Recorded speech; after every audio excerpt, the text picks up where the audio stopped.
akan meningkatkan kemampuan vocab dan grammarmu bersamaan. Jadi tidak akan rugi. Sekali belajar, 2 skill didapat. Vocab dan grammarmu meningkat bareng. Walaupun vocabnya sudah nomor 852, yang baru nonton video saya pertama kali, dijamin bisa mengikuti pelajaran ini. Tapi ada syaratnya. Jangan di skip, laksanakan semua perintah di video ini, dan tonton videonya sampai tamat. Sekarang belajar pengucapan dulu. Perhatikan pengucapannya. Vocab 852. Harvest. Harvested. Harvested. Memanen. Rinse. Rinsed. Rinsed. Membilas. Paddy. Padi. Peasant. Buruh tani. Buruh tani itu orang yang kerja di bidang pertanian, tapi dianya di bidang tani, tapi dia tidak punya sawah ya, hanya sebagai pekerjanya ya. Kalau farmer itu juraganya yang punya sawahnya ya. Tenant, orang yang kos. At the moment, saat ini. By, oleh. Verb, kata kerja. Jelaskan lalu hafalkan vocab ini sampai ingat sekali semuanya ya. Setelah ingat sekali boleh diplaykan lagi karena akan langsung dites. Ya. Nih, sekarang saya akan menerangkan kalimat present continuous. Present continuous itu untuk apa? Untuk menyatakan sesuatu yang sedang terjadi sekarang atau kejadian yang sedang terjadi sekarang.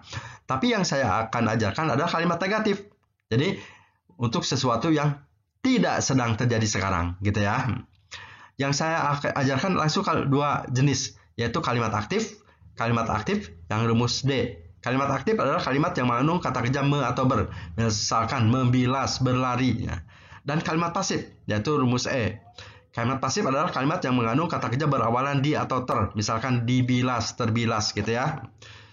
Sekarang mari kita ke kalimat continuous yang aktif dulu. Rumus kalimat continuous aktif adalah subjek, vocab yang warna hijau, ditambah is, am, are not, dan kata kerjanya harus ing. Vocab yang berwarna hitam. Nah, setelah itu diikuti kata lain. Jika ada kalimat seperti ini, anak kos itu tidak sedang membilas pakaian sekarang. Nah, membilas berarti pakai rumus aktif ya. Mari kita terjemahkan sesuai dengan rumus D sekarang. Jadi subjeknya anak kos itu yaitu the tenant. Karena anak kosnya satu, jangan menggunakan are not, tapi is not. Nah, jadi tidaknya is not. Nah, karena sedang membilas, kata rumus sedang itu harus kata kerja ing. Jadi membilasnya rinse diingkan. Rinsing. Jadi is not rinsing artinya tidak sedang membilas gitu ya. Setelah beres, masukin kata lain. Pakaian, the clothes. Ini harusnya ada sekarang ya. Sekarang, now gitu ya. Ini harusnya ada sekarang ya. Maaf. Ada now harusnya. Seperti ini ya kalimat aktif.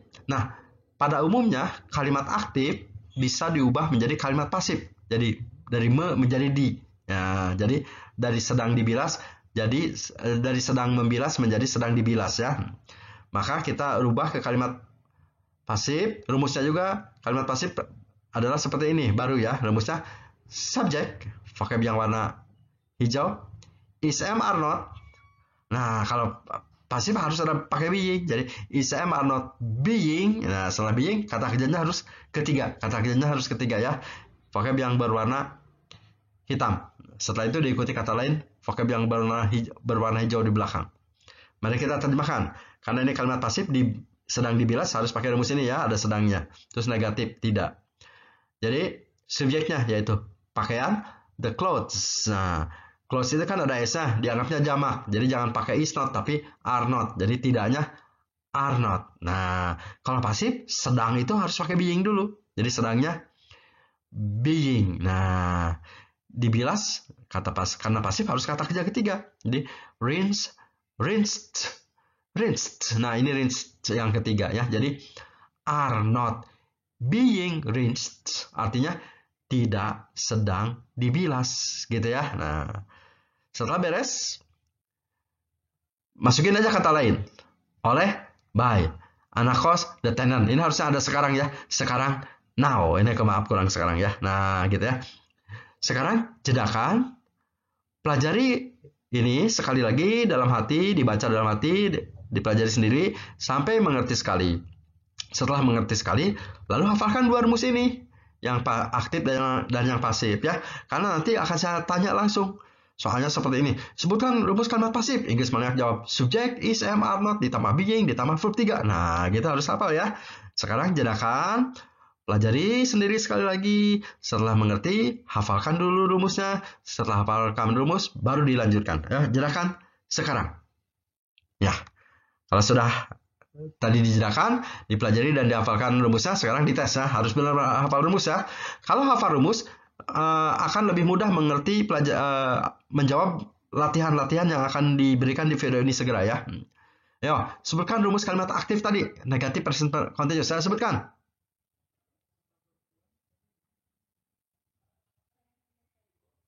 Jawabnya adalah subject is, am, are not, verbnya ing.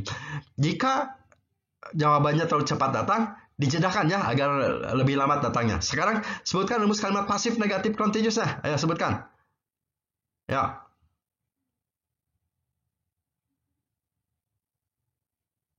Iya. Subject is, am, are not, being, verb 3. Nah, gitu ya. Yang kalau belum hafal rumus ini mundurkan, hafalkan dulu ya. Nah, ini kita belajar rumus D dan rumus E. Nah, bagi yang baru bergabung, baru tahu dua rumus ini. Tapi yang sudah belajar dari rumus part 1A to 1C, 2C, 3C, 4C, dan selanjutnya setelah berurutan, sekarang sudah hafal 5 jenis rumus. 5 jenis rumus berarti sudah menguasai semua jenis pelajaran simple present dan present continuous. Ya, selamat bagi yang belajar dari rumus part 1C, part 2C, part 3C, dan seterusnya. Gitu ya, yang berurutan. Oke, kalau sudah hafal, mari kita lanjutkan ke soal ya. Nah, ini soal latihannya. Nih yang tadi agar mudah ditampilkan rumusnya ya, walaupun sudah menghafal ya. Untuk mempermudah aja. Sebaiknya kalau sudah hafal jangan lihat ke atas ya. Nah, ini kita latihan pakai rumus D atau pakai rumus E ya. Nah, perintahnya terjemahkan. Oh, disuruh terjemahkan agar dapat memilih jawaban yang benar. Oh, ini harus dipilih yang item ini yang benar yang mana ya. Tapi ketika menerjemahkan harus dicocok-cocokkan. Cocoknya yang di dalam kurung ini berawalan me atau ber. Misalkan ini me ber atau diter, me ber atau diter ya. Nah ini are not harvesting sedang apa? Ini ada are not being harvested. Nah, berarti sedang memanen atau sedang dipanen. Nah, seperti gitu ya. Nah, contoh nih seperti ini ya. Ayo, terjemahkan nih. Ini cocok mana nih? Silakan terjemahkan. Para petani, buruh tani ya, para buruh tani ini anggap titik-titik padi saat ini. Nah, ini kan tadi rumus D atau E ya. Ini lebih cocok tidak sedang memanen atau tidak sedang dipanen. Cocok yang mana nih? Masa para petani tidak sedang dipanen padi, maksudnya jadi para petani tidak sedang memanen ya, lebih cocok memanen. Kalau memanen berarti aktif, berarti harus pakai rumus yang ini ya. Terjemahannya dulu ya. Jadi terjemahannya para buruh tani tidak sedang memanen ya. Nah, memanen berarti aktif ya. Kalau aktif berarti pakai yang ini nih. Ya, yang nggak ada beingnya ya. Tuh, berarti jawabannya yang A. Yang benar gitu ya. Nah, sekarang yang nomor 2, silahkan terjemahkan sendiri. Ayo. Ingat me atau di, me atau sedang di ya. Ayo.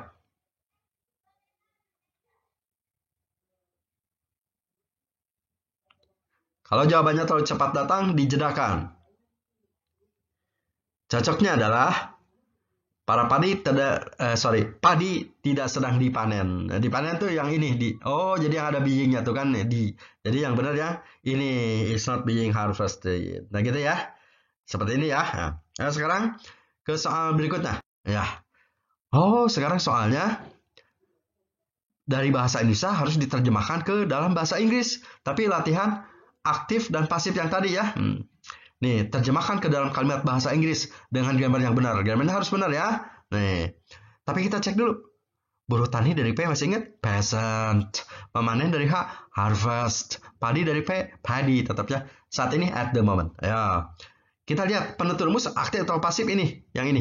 Memanen, Oh, berarti itu yang ini harus pakai is, am, are not, verb ing ya. Jangan pakai being, jangan pakai rumus yang being ini ya. Ya. Mari kita silahkan terjemahkan coba sendiri. Ayo.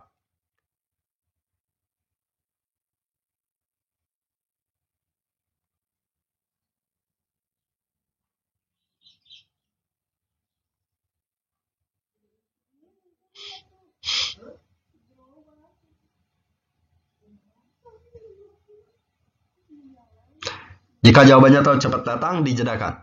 Jawabannya adalah ini.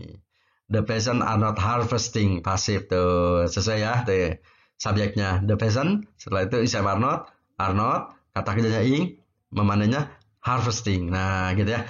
Nah sekarang ini soal nomor 2, 3, 4. Sekarang tulis. Kalau tadi kan dijawab secara lisan. Sekarang tulis tulis jawabannya. Jawaban nomor 2 sampai nomor 4 di kolom komentar. Jawab sendiri ya. Di bawah ya. Setelah itu kirim ke saya ya. Nanti akan saya koreksi apakah salah atau benar jawabannya ya. Ya. Sekarang jedakan agar menitnya tidak berubah. Jedakan dan jawab nomor 2, 3, dan 4 di kolom komentar ya. Tapi cek dulu vocabnya. Pakai Anda dicek masih ingat? Clothes. Biras dari R. Rinse. Olehnya buy. Anak kos maaf bukan dari H, dari T ya. Tenant. Sekarang now. Itu kan ya. Nah, panen dari H, harvest. Padi. Oleh buy. Buruh tani. Masih ingat T? Tenant. Saat ini at the moment. Ayo jedakan. Jawab tertulis dan tulis jawabannya di kolom komentar di bawah sekarang. Ayo. Ya, jedakan sekarang dan jawab. Ya. Kalau sudah, tonton ulang agar dapat menjawab semua soal dengan lebih cepat. Tonton ulang ya. Nah, kalau tadi kan dengan waktu yang disediakan masih lambat bisa menjawab sekali. Kalau diulang mungkin Anda bisa menjawabnya 2 kali dengan waktu yang disediakan dengan waktu yang sama tadi ya. Jadi kalau udah bisa menjawab 2 kali dengan waktu disediakan yang tidak berubah, Anda udah hafal benar ya. Nah, ingat ya. Semua video saya berseri mulai dari part 1A, 2A, 3A dan sebagainya. Kalau A itu artinya kalimat positif ya. Kalau ini 1C, 2C, 3C ini kalimat negatif ya. Kalau B 1B, 2B, 3B kalimat pertanyaan gitu ya.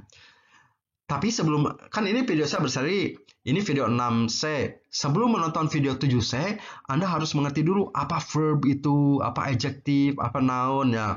Itu disebutnya pelajaran part of speech. Kenapa? Agar lebih mengerti ya. Karena video 7C akan melibatkan verb, adjective, noun ya, dengan disebut part of speech. Kalau mau belajar part of speech ini dari mana? Nih, ya klik yang ini yang kanan ini, thumbnail yang kanan ini, yang warna hitam ini ya. Nah, nanti akan ketemu pelajaran ini. Oke, terima kasih sudah menonton video kami.